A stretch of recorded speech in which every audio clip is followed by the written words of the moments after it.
इंद्र आणि वृत्त यांचा जो इतिहास तुम्हाला त्यांचं युद्ध वगैरे भागवतात आलं की नाही, ते विशेष प्राणी नाही आहेत.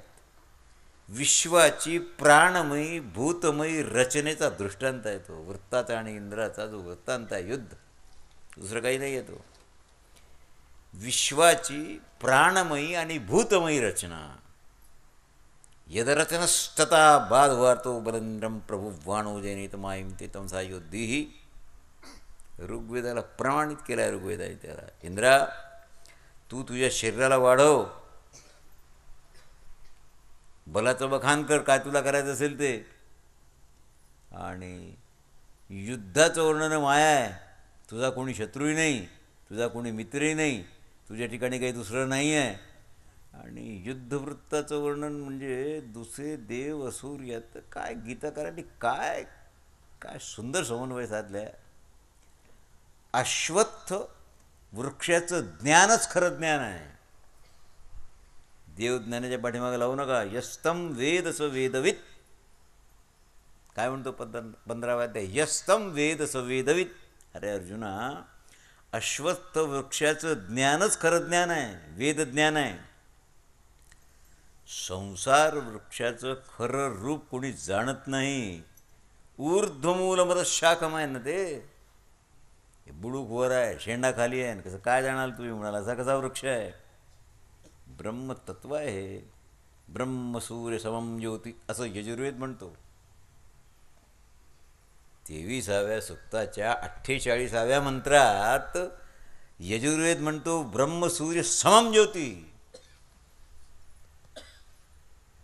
जीव आणि स्वरूप किंवा जीवाचं स्वरूप, त्यात मनुष्याची रुची असू शकते.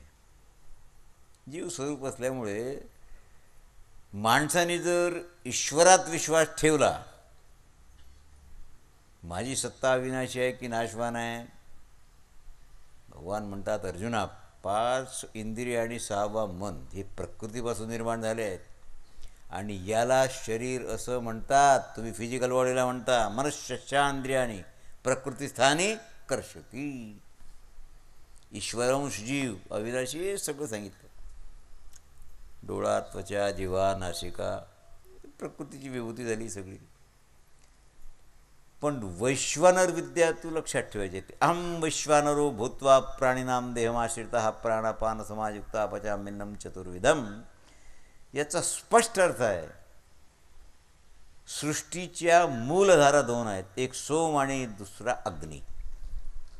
अहम वैश्वानरो ह्याचा अर्थ कळावा लागेल. एक धारा आहे सोम आणि दुसरी धारा आहे अग्नी. सोम ही शीतधारा आहे आणि अग्नी ही उष्णधारा आहे. अग्नी उष्णधारा आहे की नाही, सूर्याचा चटका लागतो की नाही, शीतलता चंद्रात आहे की नाही, म्हणून सोम ही एक धारा झाली की नाही.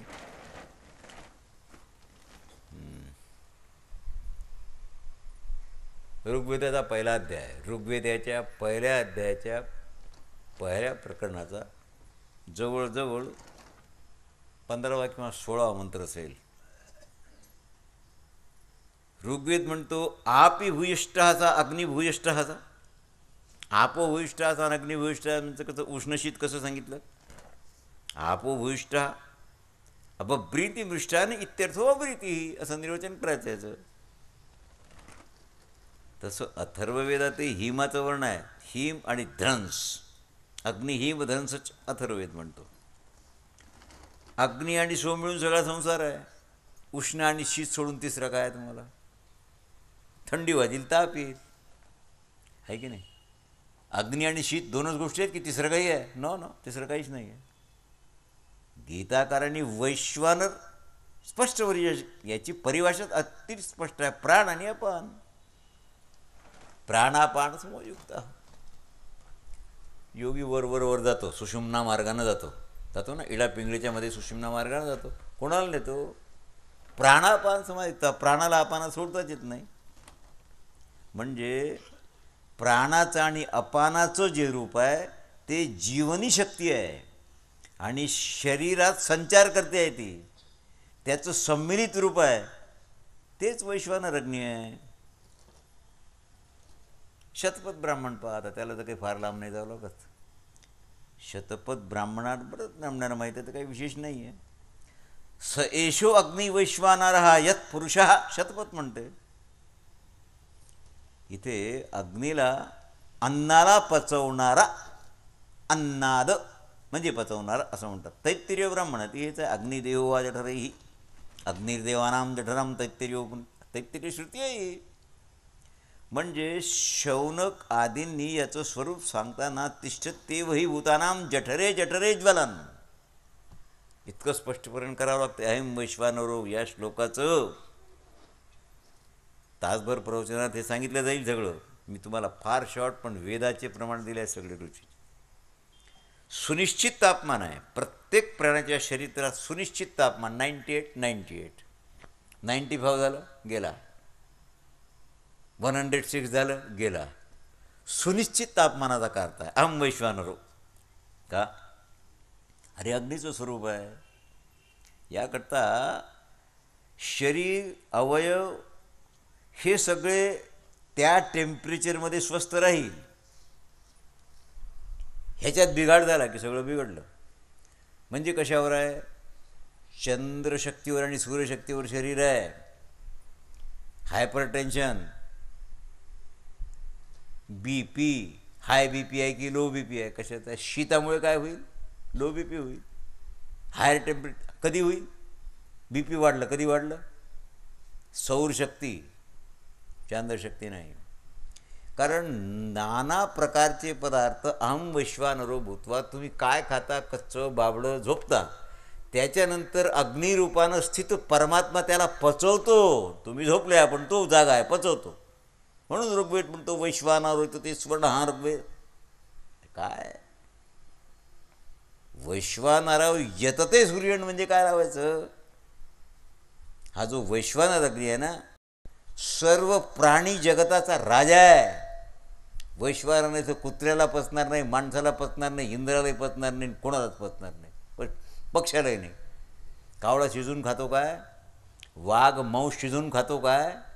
नाही, कच्चं खातात. तुम्ही खाऊन पहा, मरता की राहता? आपण नाही खाऊ शकत का?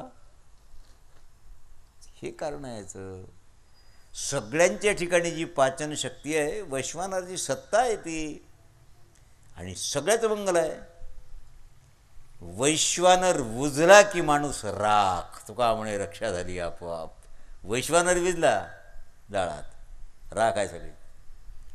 वैश्वानर अग्नितत्व आहे आणि चेतना त्यातली सगळ्यात मोठं लक्षण आहे. हृदयशीर्जुन तिष्ठती ईश्वरः सर्वभूतानां. हृदयात ईश्वर सत्ता आहे, ईश्वराची सत्ता नाही आहे, ईश्वर सत्ता आहे. षष्ठी तत्पुरुष करू नका. सर्वस्य चाहं हृदय सन्निविष्टो. हो म्हणजे काय? मी सगळ्याच्या हृदयात बसलेला आहे, पण मग शेवटी ईश्वरः सर्वभूतानां, मग हृदयशीर्जुन तिष्ठती. जीव ईश्वराचा अंश आहे आणि असल्यामुळे सगळेच सजीव प्राणी अंशात्मक आहेत भगवंताचे. अंगुष्ठमात्र पुरुषो उद्यते ते तिष्ठती. वेदेशच बोलला की नाही, अंगुष्ठमात्र पुरुषो हृदयशीर्जुन तिष्ठती. अरे सांकेतिक म्हणजे कशी सांकेतिक भाषा आहे? 3.5 हात चाक्षुषरिक आहे तुमचं, आणि त्यात अंगुष्ठमात्र पुरुष आहे. ज्योती आहे पण निर्धूम अग्नी आहे, धूर नाही निघत त्याचा, कापुराच्या वाती उजळल्या तशी. आणि अभिसरण करणाराला हृदय नामक अवयव नाही आहे. हृदय अवयव आहे काय? माझ्या हृदयात तुझ्याकरता प्रेम आहे, बरोबर आहे, हृदय दाखव. तुम्ही म्हणाली इथे आहे, डॉक्टरला का पाहायला लावा? याला हार्ट अटॅक आला, या बाजूला एका बाजूला पंप आहे, माणूस मरतो कधी? Either the pump goes or the pipe goes आहे, और द फिल्टर गोज. बस चौथा प्रकार नाही. माणूस मरण्याकरता 3 कारण, आयदर द पंप गोज और द पाईप गोज और द फिल्टर गोज. ऑपरेशन केल्यावर काय सापडते तुम्हाला? हृदय सापडलं काय? पंप सापडतो, हार्ट सापडते. हृदय कुठे सापडते? पण हृदय आहे. हृदयशीर तिष्ठती. देव म्हणतात मी हृदयात आहे. ब्लड पंपमध्ये आहे काय? हार्टमध्ये आहे का? हार्ट म्हणजे हृदय आहे का? अरे कळावं लागेल अव्यक्त काय आहे.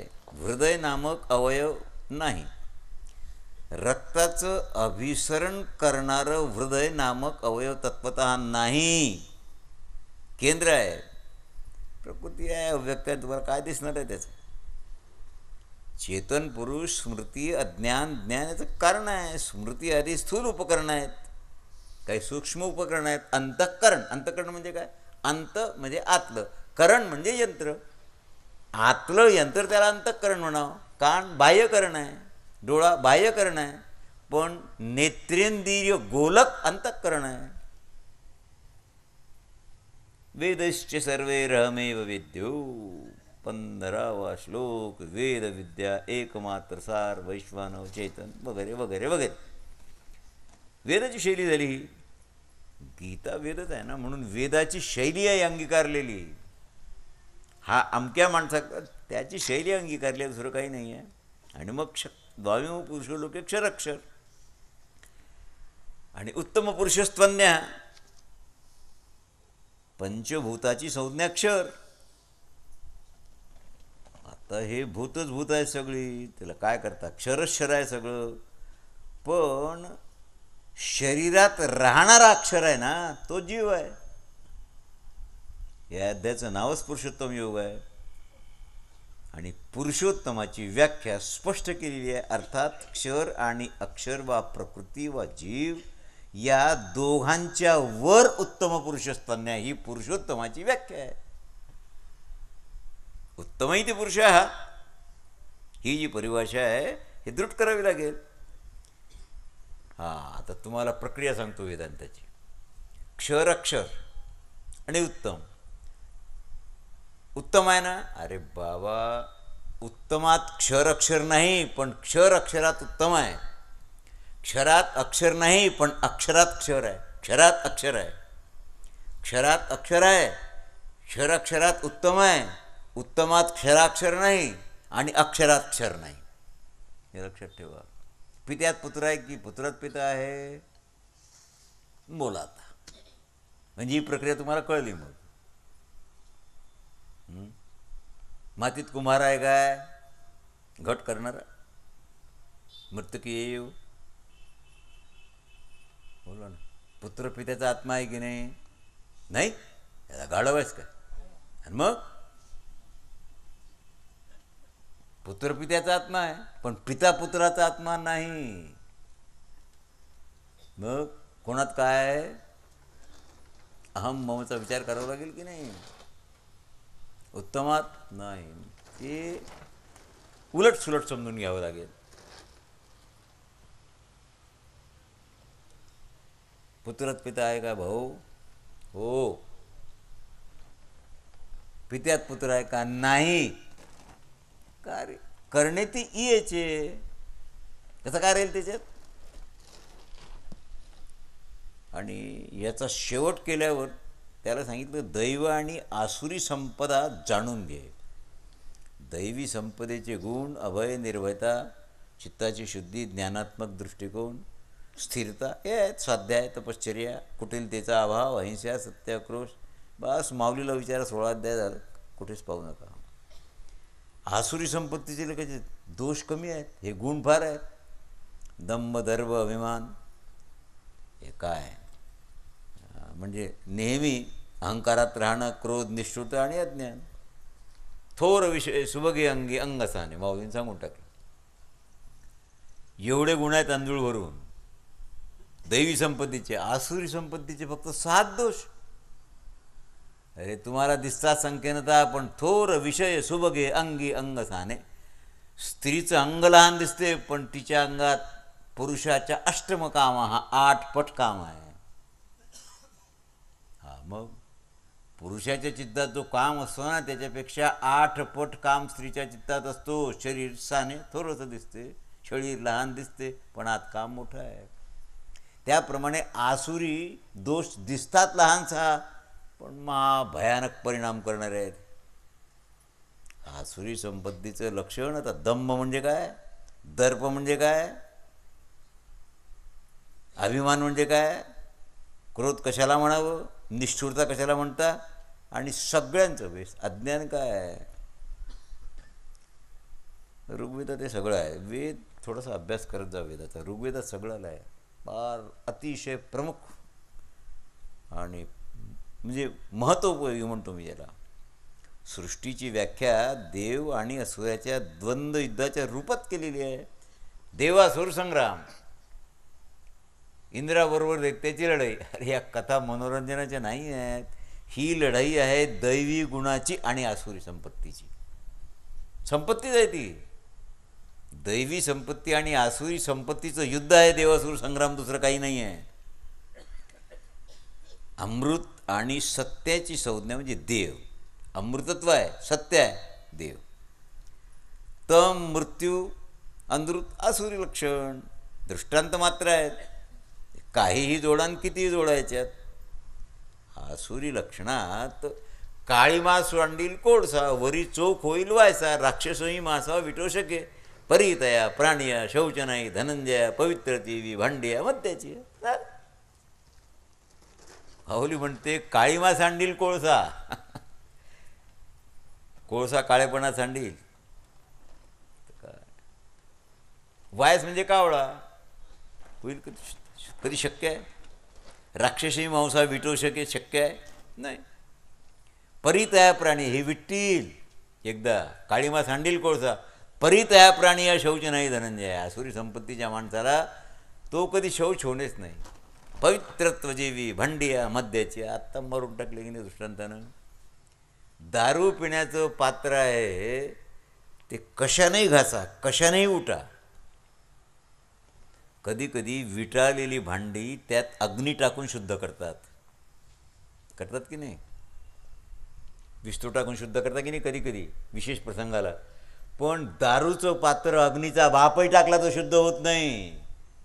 पवित्रतजीवी भांडी आहे मद्याच्या. नाही, मद्यपात्राची शुद्धीचा व्यवस्थाच नाही. संपलं, ते खलास झालं. हा आसुरी संपत्ती सांगत असताना घालावा लागला दृष्टांत.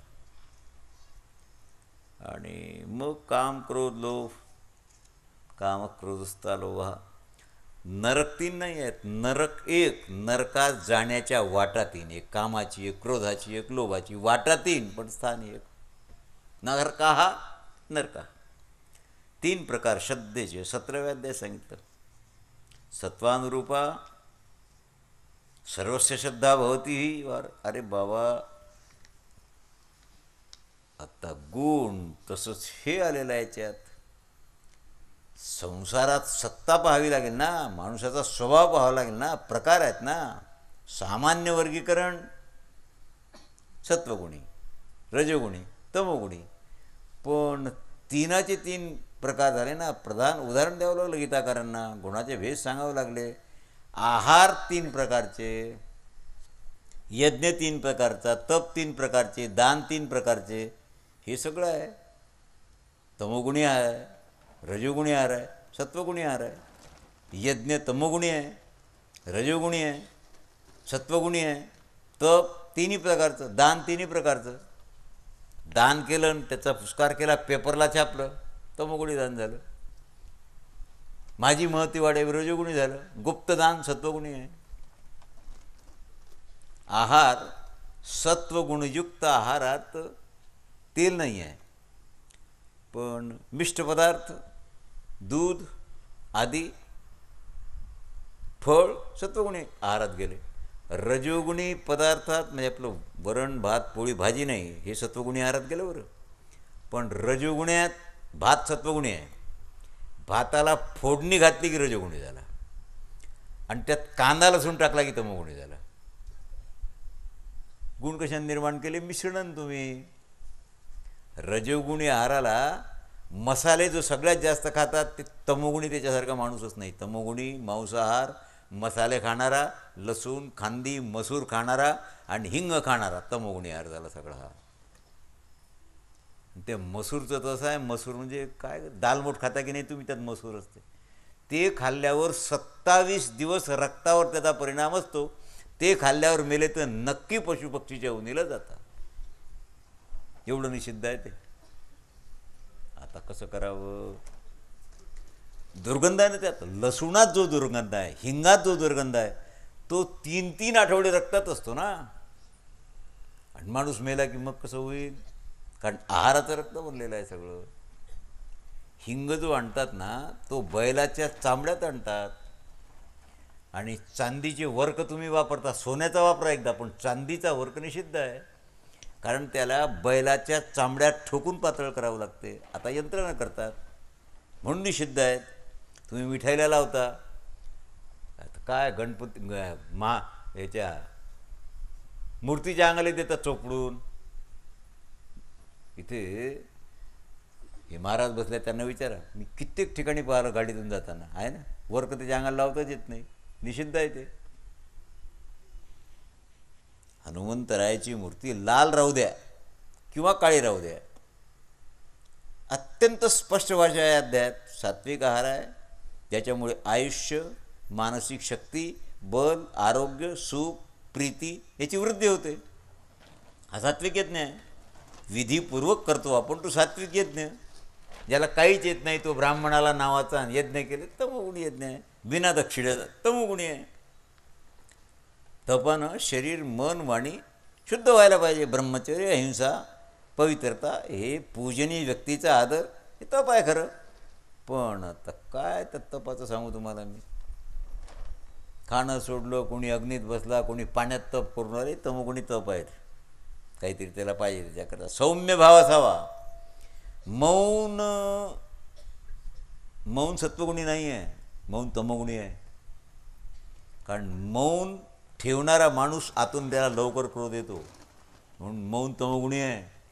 तुम्हाला वाटेल सत्वगुणी, नो नो नो. वाणीचं तप आहे.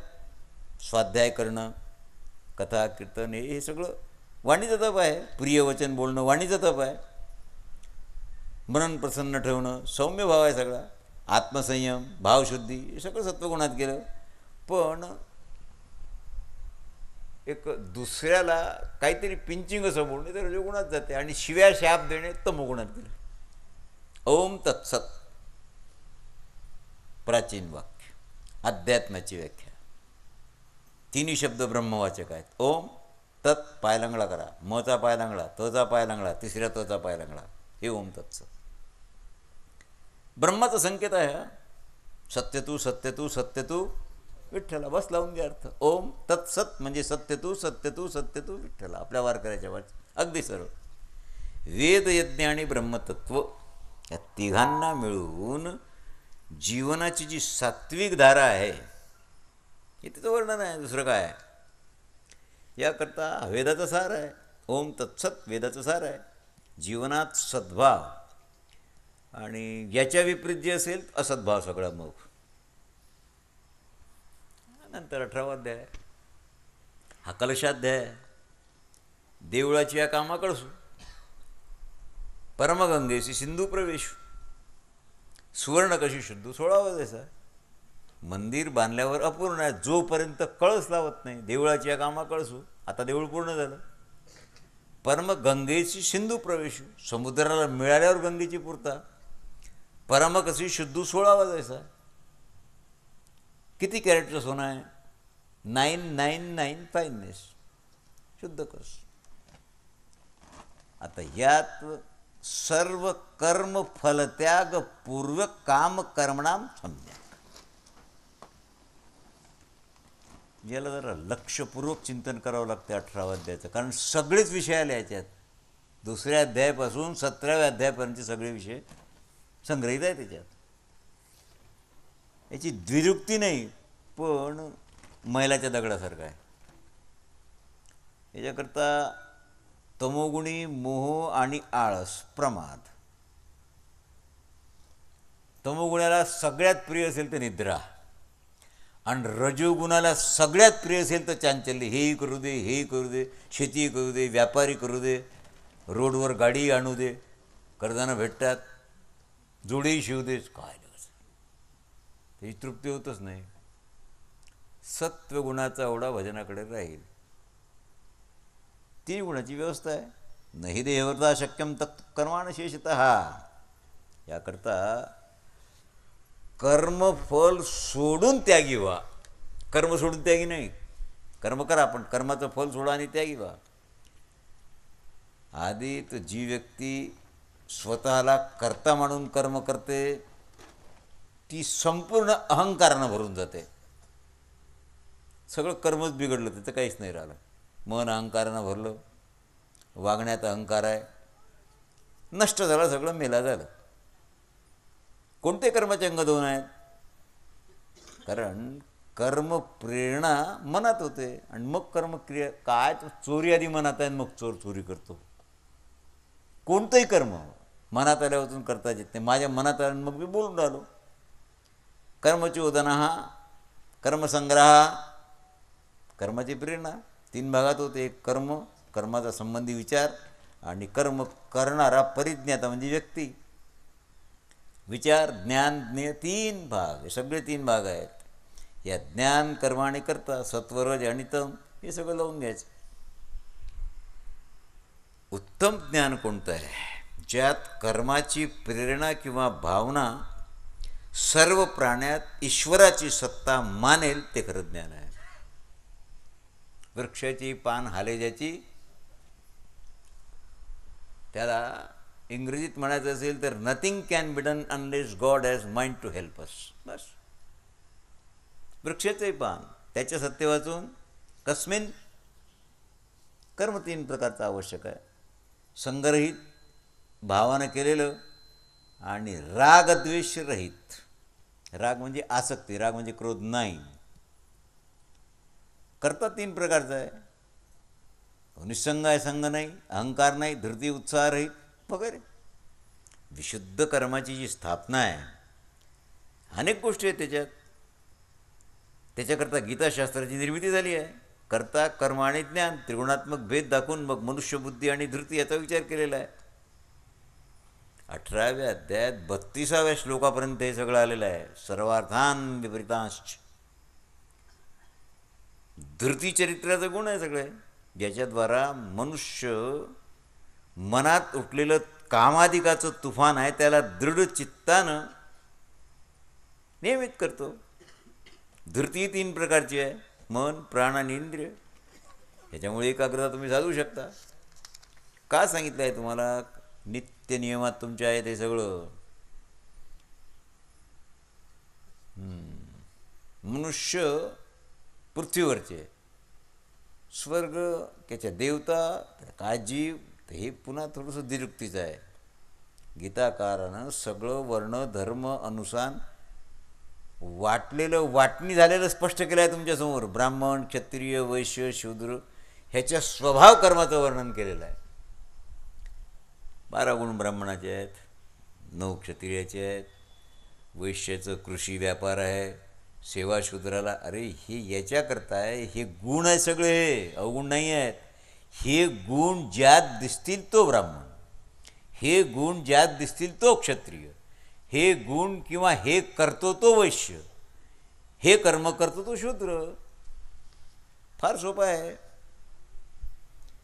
शम, दम, तप, पवित्रता, क्षमा, रुजिता, ज्ञान, विज्ञान, ईश्वर, विश्वास सगळे ब्राह्मकर्म आहेत. हे तुम्ही ब्राह्मणांना, मग मी हे विचारतो तुम्हाला, आहे काय तुमच्यात? शम आहे, दम आहे, तप आहे, पवित्रता आहे, क्षमा आहे, रुजुता आहे, ज्ञान आहे, विज्ञान आहे, ईश्वर तत्व आहे, विश्वास आहे आणि बाह्यकर्माची शुद्धी आहे, मग ब्राह्मण.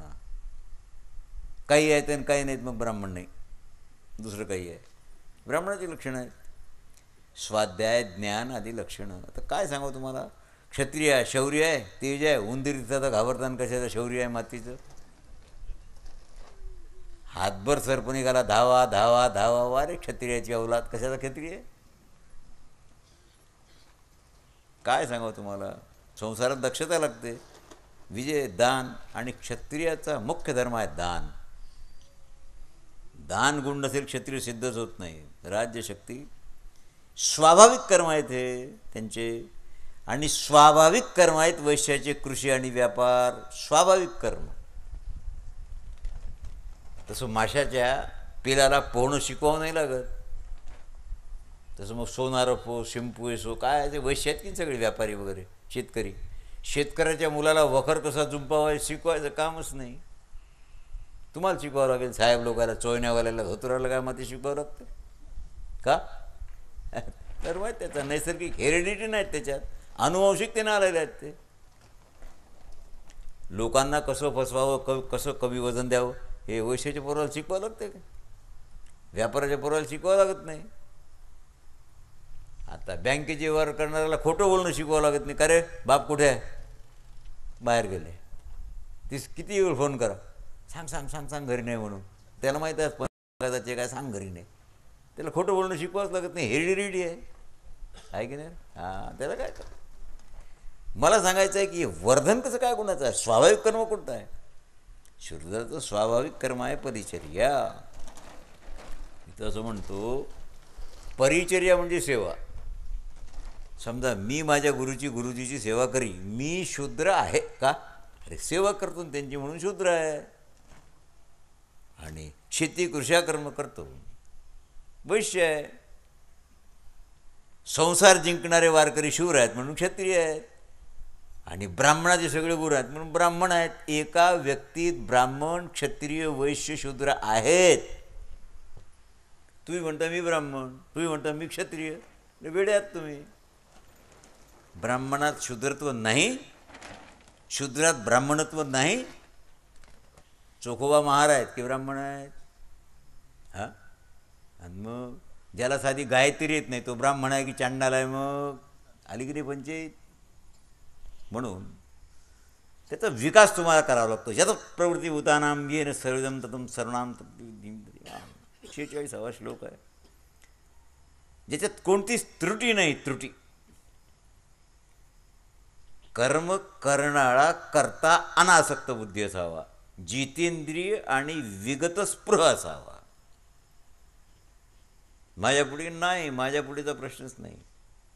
अर्जुना, ईश्वर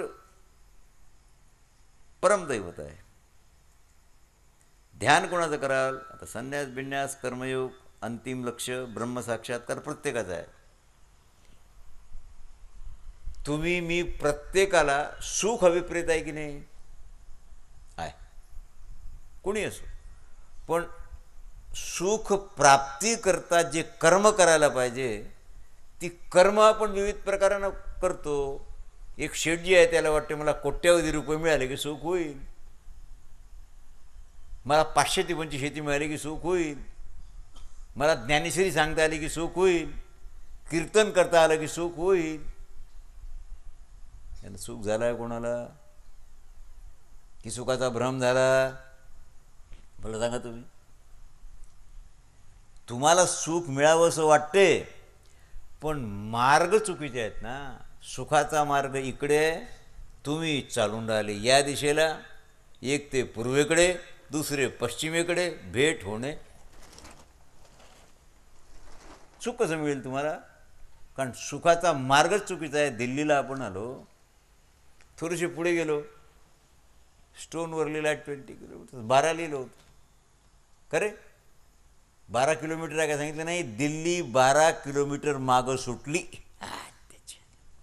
तुम्ही कुरुक्षेत्राच्या रस्त्यानं निघाले, दिल्ली एका दगड्या स्टोन आहे, 12 किलोमीटर मागं सुटली. आम्ही विचारणार 12 किलोमीटर आहे का अजून? 12 लिहिलं आहेत. आणि पंचायत रस्ते तर जाणावं लागेल ना. राज्यशक्ती आहे, क्षत्रियांच्या ठिकाणी राज्यशक्ती आहे. शासक आपण जुमेदार म्हणतो. तुम्हाला काय वाटतं? रक्तात असते ते. शासकत्व रक्तात असते. तुम्ही एखाद्या भलत्याच माणसाला बसवलं. आत्ता तुमचे घोटाळे काय आहेत? तुम्ही निवडून देता सरपंच, त्याच्या शासकाचं गुणच नाही ना. निवडून आलेला आहे तो, शासक होऊच शकत नाही. त्या बाया निवडून देतात. ती बाई काय, तिचा नवरा सगळं करतो. बाई सरपंच काय? माती सरपंच आहे. सही करण्यापुरती सरपंच करतो, सगळा नवरा. कसं काय?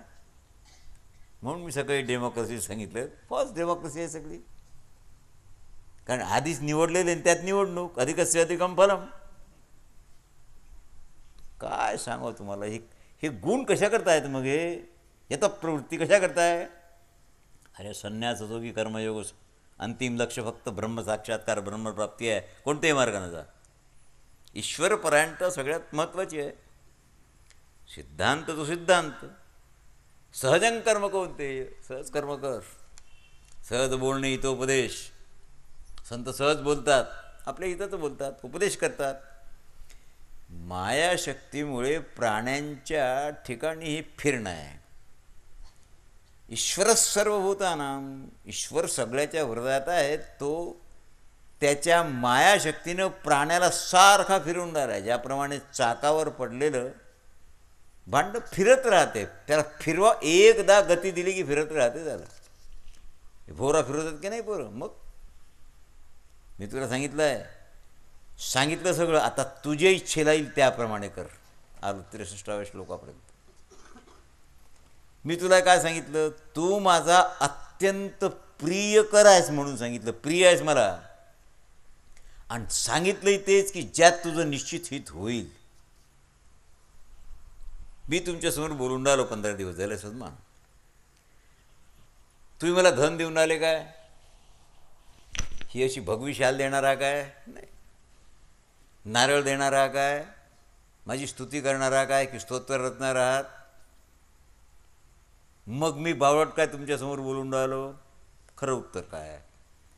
खरं उत्तर आहे, मला तुम्ही अत्यंत आवडता म्हणून मी बोलून राहिलो. फार आवडतो का महाराज? हो. येतो हिताचा कळवळा, पडती हाती म्हणून काळा म्हणून आवडता.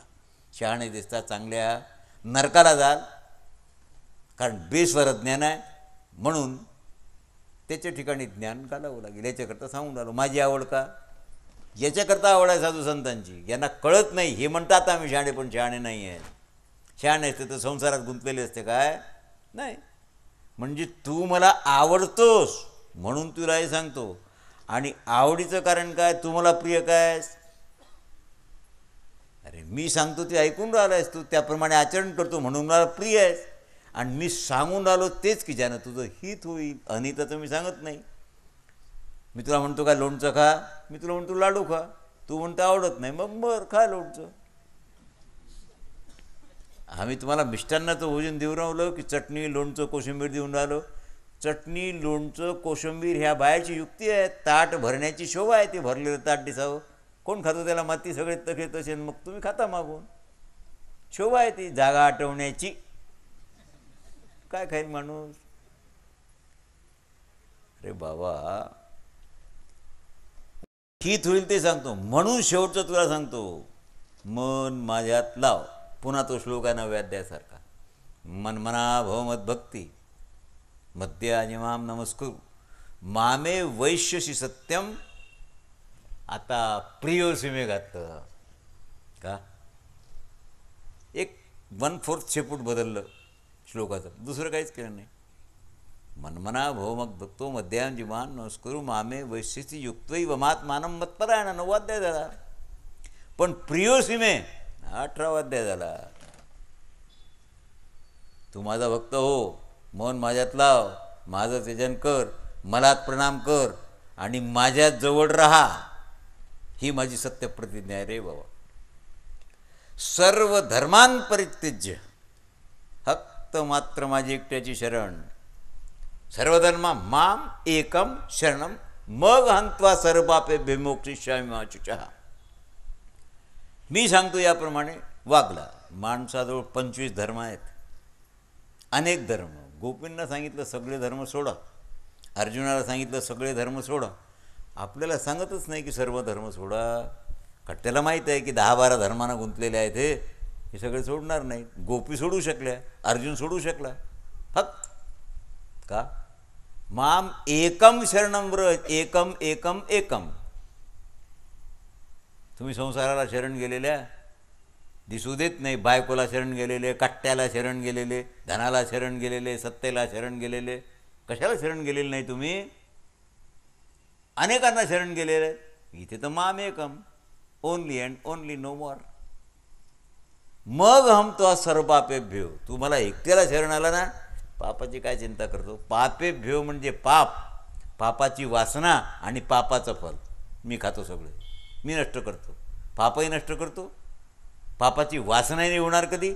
आणि पूर्वी पाप केलं असेल त्याचं फल असेल तेही खाऊन टाकतो सगळं. पण माम एकम असेल तर मी तुझं रक्षण करील. तू शोक करू नको.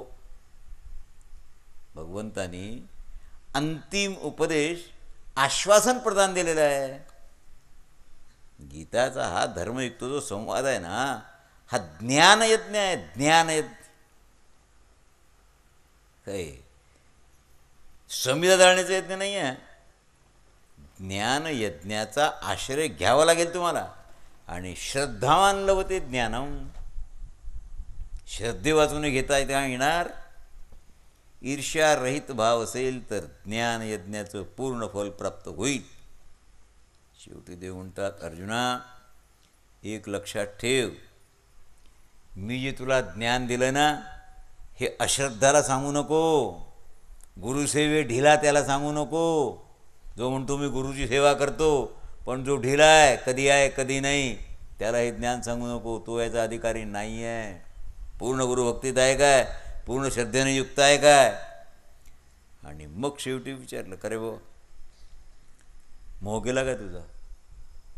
नष्टो मोह स्मृतिर्लब्ध्वा तत्प्रसादान मय अच्युत. अच्युता आता कृष्ण नाही म्हणत, अच्युत म्हणतात. शंकराचार्यांनी विष्णू सहस्रनामावर टीका लिहिताना अच्युत शब्दाकरता लिहिलं आहे, कोणताही विकार नाही, षडभाव रहित्वात ते अच्युताः, कशानेही च्युत होत नाही. तुझ्या प्रसादामुळे अच्युता माझा मोह गेला. म्हणजे मला मोह झाला होता कबूल करावं लागलं. माझा रोग गेला म्हणजे रोग झाला होता. माझं ज्ञान गेलं म्हणजे अज्ञानी होतात. तत्प्रसादात गतो संदेह, संदेह गेला. संदेहाच्या सुटल्या गाठी झालो पोटी शीतळ. जोपर्यंत संदेहाची गाठ आहे ना, हृदयाची शीतलता नाही, संदेहाची गाठ सुटली, हैदरावर नाहीत बिलकुल. आणि मग त्याला सांगितलं, अर्जुना निश्चित उत्तर तू मला दिलेलं आहेस. तू म्हणतो माझ्या कृपेनं मी भाग्य समजतो की तुझ्यासारखा श्रोता मला लाभला. कोणाचं पुण्य तुम्हाला कळते काय. तुम्हाला वाटत असेल की आपलं दैव उदयाला आपलं पुण्य आहे, महाराज आपल्याला वक्ते लाभले. मी म्हणतो माझं पुण्य आहे की तुम्ही मला श्रोते लाभले. बोलात कोणाचं खरं आहे की दोघांचं खरं आहे. उत्कृष्ट श्रोताला व्हायला वक्त्याचं पुण्य उद्याला यावं लागते. आणि पचेल तेवढं श्रवण मिळालं, पुण्य उद्याला आलं तर वक्ता मिळतो. म्हणून वक्ता तो वक्ता नव्हे, श्रोते नवीन. अधिकारी श्रोता आणि अधिकारी वक्ता असेल मग जिलबी तयार होते. हे आमच्या पंक्तीला होते काही लोक. मी भरत अग्रवालच्या घरी होतो ह्युस्टनला. अमेरिकेपासून 1700 किलोमीटर दक्षिणाला ह्युस्टन आहे. 3-4 दिवस तिथे त्या ॲडवाईससाठी मला पाठवलं होतं 2000मध्ये. तिथे भरत अग्रवाल आहेत, त्यांच्याकडे मुक्कामाला होतं, हॉटेल नाही. त्या बाईनं जिलबी गेली घरी. आता भारतीय स्त्री आहे. माझ्याबरोबर पाद्री होते जेवायला, ज्यांनी मला प्रश्नोत्तर विचारले होते. जेव्हा सांगितलं त्यांना, आता माझ्याबरोबर जेवायला म्हणजे व्हेजिटेरियन नॉनव्हेजचा प्रश्न आहे. जिलबी त्यांना वाढली. एवढी टपोरी जिलबी होती ती, कारण कंजूसपणा केला तर त्या बारक्या बारक्या करता तुम्ही. जिलबीचा आकार आहे, रसाचा पत्ता नाही. असे झाला काय. रबडी कशाला म्हणतात. अरे रबडी म्हणजे 5 लिटर दुधाची अर्धा लिटर झाली ती रबडी, आणि 5ची 2.5 झाली ती बासुंदी. आज रबडी जेवलो आम्ही, त्याला काही इलाज नाही. मी चमच्यानं तोडून खावी लागली. सरळ सरळ त्यांनी ती जिलबी खाल्ली. Oh very sweet, see the wonder, how it can made.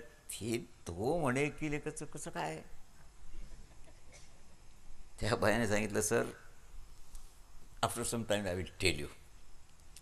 तुम्ही येऊन घ्या मग मी तुम्हाला सांगितलं. तो म्हणे मला एक सांग, ह्याच्यात रस कसा भरला. आत्ता काय करा. ही जिलबी जी आहे ना, ही फार गोड आहे, अत्यंत स्वाद यायला, पण ही वरून तर कडक आहे सगळी. याच्यात आत रस कसा भरला. आत्ता काय बोलावं त्या माऊलीनं. त्याची पात्रता आहे का. रस कसा भरला. आता भरलं, आता तुला काय सांगू. हां, रस कसा भरला जातो याच्याकरता ती जिलबीची प्रक्रिया माहीत पाहिजे आपल्याला. खाणं माहीत आहे. बाय आज स्वयंपाक फार सुंदर झाला, ते तिला माहीत 3 तास किती झक मारली, सुंदर झाला, तुला काय खायला झालं. जी सुगरण असते तिचा आनंद कधी आहे? तिचा आनंद स्वयंपाक करण्यात नाही.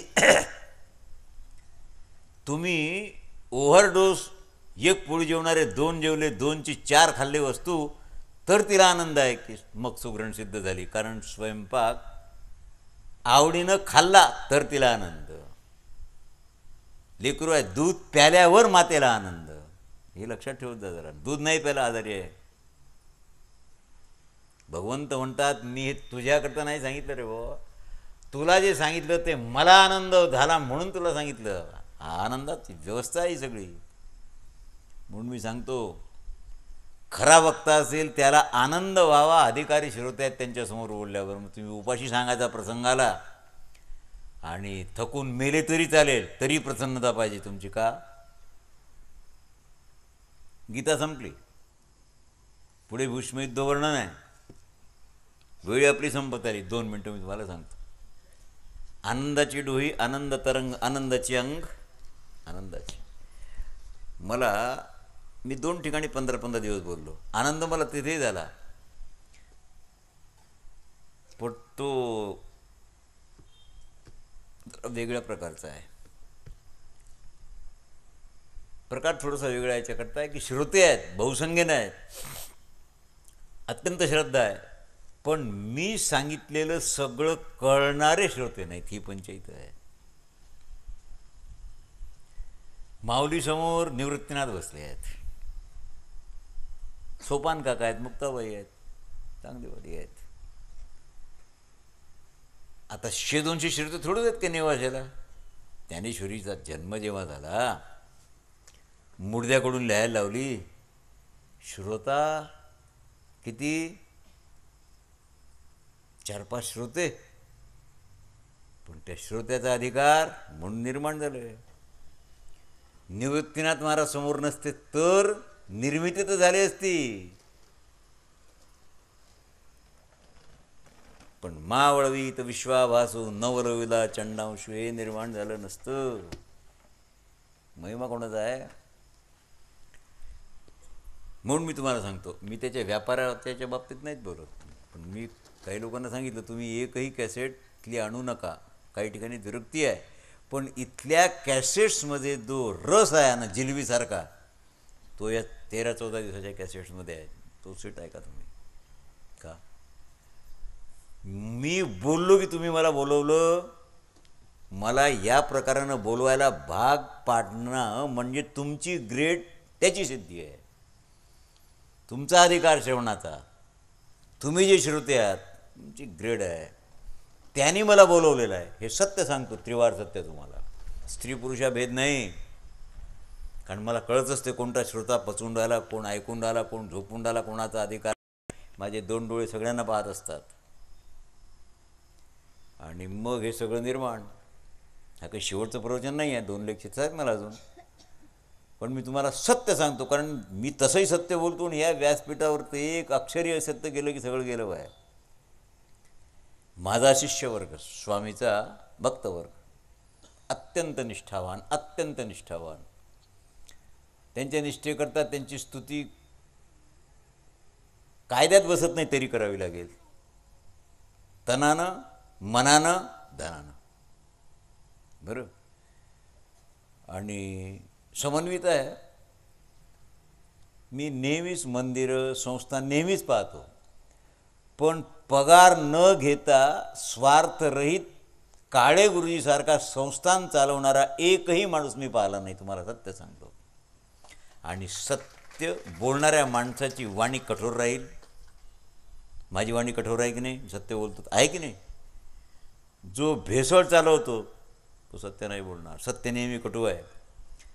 पण क्लीनलीनेस इज नॉट गॉडलीनेस. इथून तो देवमूर्तीच्या विग्रहापर्यंत संस्थानिकाला, विश्वस्थाला इतकी बारीक नजर ठेवावी लागते, तेव्हा संस्थानाचा उत्कर्ष होत असतो. उत्कर्ष तसा नाही होत. कोणावर अवलंबून आहे? ह्या बाया स्वयंपाक करतात ना, स्वयंपाक चांगला करतात, पण स्वयंपाकघर अतिशय स्वच्छ लागते. स्वच्छ स्वयंपाकघर नसेल तर दूषित अन्न निर्माण होईल. जाणारे, मंदिरात येणारे, दर्शन घेणारे हे कधी येतात? ही सगळी मंदिराची व्यवस्था सुव्यवस्था असेल तेव्हा येतात. याकरता संस्थान कसं चालवावं हे नवीन संस्थान चालवणाऱ्यांनी 2 महिने काळे गुरुजीजवळ येऊन राहावं. ते जीव खाऊ घालतील त्याला, मग संस्थान चालवावेत. मी स्तुती नाही करत. नरस्तुती आणि कथेचा विक्रत निषिद्ध आहे वार करायला. प्राण गेला तरी नरस्तुती करू नये, कथेचा विक्रा करू नये, आणि कोणाला तुला मुलगा होईल, धन सापडेल असा आशीर्वाद देऊ नये. माझ्या जीव नय हे वचन व्हावे संतान द्रव्य कोणा, दोघांमुळे पतन आहे. हा वारकऱ्याचा नियम आहे, काही कारण नाही. पण वस्तुस्थिती सांगावी लागेल ना तुम्हाला. ही जी आयोजनं होतात, ह्या आयोजनाचं हे मुख्य बेस आहे, कारण आहे त्याचं. याकरता माझा आनंद द्विगुणित आहे फक्त तुम्हाला श्रोत्याला पाहून. तर तुम्ही म्हणाल की महाराज संत मायबाप, मी म्हणतो तुम्ही मायबाप, काय बोलायचं तुम्हाला बोला. मी तुम्हाला रस पाजला, तुम्ही मला स्फूर्ती पाजली ना. या खांबासमोर बोललो असतो तर स्फूर्ती कुठून आली असती? त्याच्यामुळे तुमचं प्रेम रूपी पान करून मलाच माजाला मत्त झालो मी, आणि त्या माजाच्या भरात तुम्हालाही बोललो. माज शब्द वाईट आहे पण आहे. लेकरू हातपाय जोडते, उड्या मारते, दूध पेला येतं लगेच माज आला, उड्या मारील मग झोपील, पण ते हातपाया पडते म्हणजे मध आहे ना दुधाचा. तसं प्रेमाचा मध झालेला असा त्याचा अर्थ घेत जा. ही अतिशयोक्ती नाही आहे, सिद्ध आहे. नाही तर 77 वर्षाचा मी 5-6 तास बोलू शकतो तुमच्यासमोर कंटिन्युअस महिनाभर. देव बोलवतो काय रे? देव तर सगळंच करतो, पण बोलवतो श्रद्धावान श्रोता. याकरता आनंद तेथीचा मुकयाशी वाचा बैरी ऐकती. हा जो आनंद आहे ना, हा मी आज नव्हतं तुम्हाला बोलायला पाहिजे,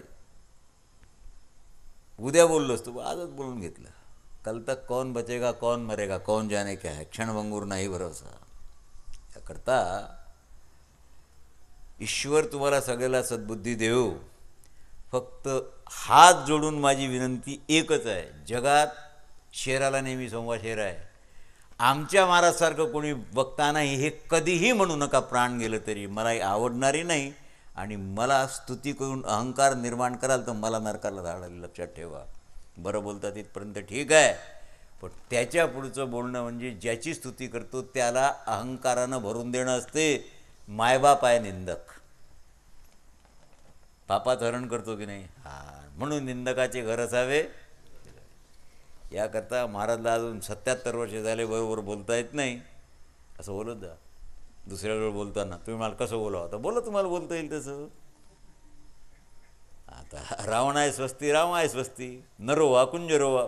पण मला माहीत आहे तुम्ही बोलणार नाही, तरी मी का सांगतो, माणूस फक्त एकच वस्तू अशी आहे की जो पचवू शकत नाही, ती आहे स्तुती. ती पचवू शकणार नाही कुणी, म्हणून बस तेवढं तुम्ही जर केलं मग आनंद कायम राहील. तर या आनंदात कोणती कोणती आनंदाची फळं मिळतील गॉड नोस. पण आपण भागवत सांगतो, रामायण सांगतो, ज्ञानेश्वरी सांगतो, हे तुम्ही ऐकलं अनेक वेळा. पण यावेळेला तुम्ही जे 10-15 दिवस महाभारताची प्रवचन ऐकली, ती याच्यापेक्षा वेगळी वाटली की नाही तुम्हाला, हे तुम्हाला तुमचं कळेल. आहे ना गुरुजी? मलाच माझं कळलं की आपण जे इतर वेळेला बोलतो त्याच्यापेक्षा हे वेगळं आहे थोडंसं. तुम्हाला तर वाटण्याचं आहे ना. याकरता 2-5 वेळा हे जे क्लिष्ट विषय आहेत, जिथे थोडीशी कन्फ्युजन आहे, त्या ठिकाणी कन्फ्युजनच्या ठिकाणी ती पुन्हा 2-3 वेळ कॅसेट आहे का, एकाग्रतेनं आहे का. म्हणजे पोरं कल्ला करून राहिले, टी व्ही सुरू आहे आणि तुम्ही सी डी लावली, नाही नाही नाही, त्या टी व्हीला थोडी सुट्टी द्या आणि तासभर ती मन लावून सी डी आहे का, अगेन अँड अगेन 2-3दा पक्की बसली की झाली त्याची कार्यसिद्धी. म्हणून इथल्या कार्यक्रमाचं फल हे आहे.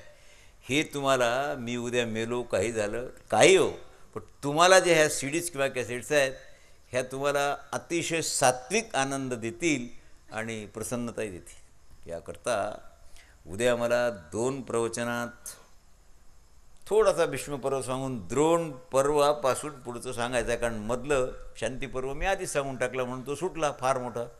द्रोणपर्व, कर्णपर्व, शल्यपर्व, स्वर्गारोहण हे मी 2 लेक्चरमध्ये सांगून याप्रमाणे याची पूर्णता करीन. पुंडलिक वरदा हरी श्री ज्ञानदेव ठाला विठ्ठल.